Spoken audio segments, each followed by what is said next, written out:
So happening right now, September is Healthy Aging Month. And while aging is natural, it does come with a lot of uncomfortable symptoms, right? Like weight gain, sagging skin, low energy, mood swings, hot flashes. I know so many of you out there are saying yes, yes, yes, but there are some treatments that can help. And so here to tell us more today, Dr. John Mendelsohn joining us, as well as Kati Vincent with Advanced Cosmetic Surgery and Laser Center. Guys, thank you so much for being here.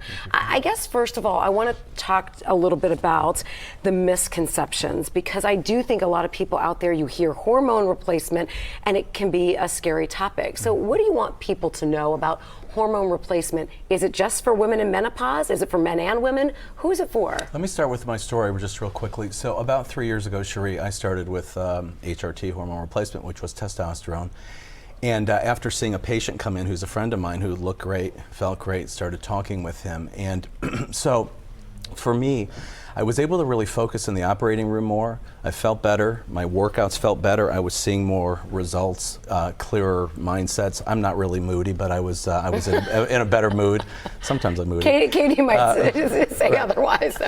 But then what happened, as you know, probably 85% of our patients are women, and I really started paying more attention to some of the conversations they were having. And we see people for hair loss, we see people for skincare.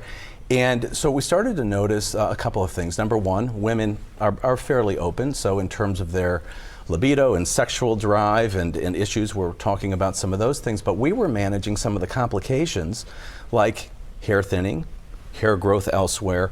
And what we recognized is that patients just really weren't being taken great care of. And one of the reasons for that is HRT, one of the routes of administration, is a pellet. You stick a pellet in your glute, in your buttocks, and you really can't control it. And so when there are erratic hormone levels, besides irritability and mood swings and all the other problems, you start potentially losing hair. And so we were managing that. So we began to focus and on women. We really loved men. It's almost for every man, not maybe every man. We want to be careful with that. But we really brought in about 8 nurse practitioners who are very focused on comprehensive care. When was the last time somebody spent an hour with a patient? So it's about lifestyle, it's about diet, it's about nutrition, it's about looking at other interactions, autoimmune diseases, and so forth. And that's where Kati comes in. Kati, talk to us a little bit about that. What are some of the treatments that women and men can get, and how is it beneficial? Yeah, absolutely. So for women, usually we want to look at everything. So we start with the adrenal gland and looking at your stress levels.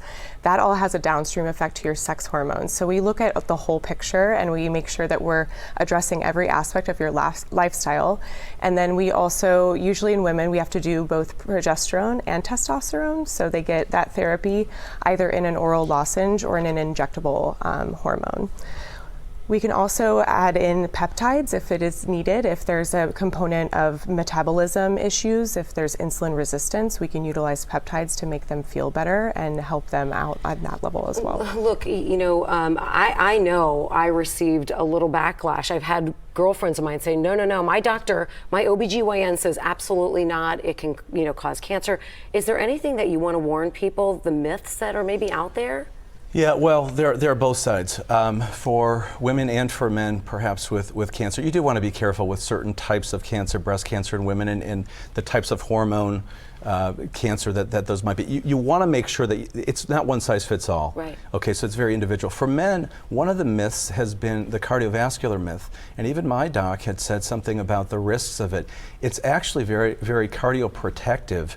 And they noticed men with low T or low testosterone actually are at greater risk of some things. It helps endothelial cells, it helps blood flow, both for erectile function and for cardiovascular function. So there are some really wonderful things, but it's not for everybody, and it really needs to be managed in a comprehensive way. Well, it just goes to show how much it's growing, because I know you added this whole different, wing on, or building on with all of the staff, because it is becoming one of those things that's so much more popular, I think, these days that people are inquiring. We had patients 20 years ago saying, hey, you got to bring this in because they're running around trying to scramble sort of in the black market, figuring out what's going on. Well, we appreciate you both being here, Dr. John Mendelsohn and Kati Vincent, both with Advanced Cosmetic Surgery and Laser Center. You guys, always a wealth of information. We appreciate it. I know a lot of you have questions out there. So if you are interested, you can learn so much more and get in touch with their team. All you have to do is call 351-FACE or go to 351face.com. Thanks again for joining us. Thank you.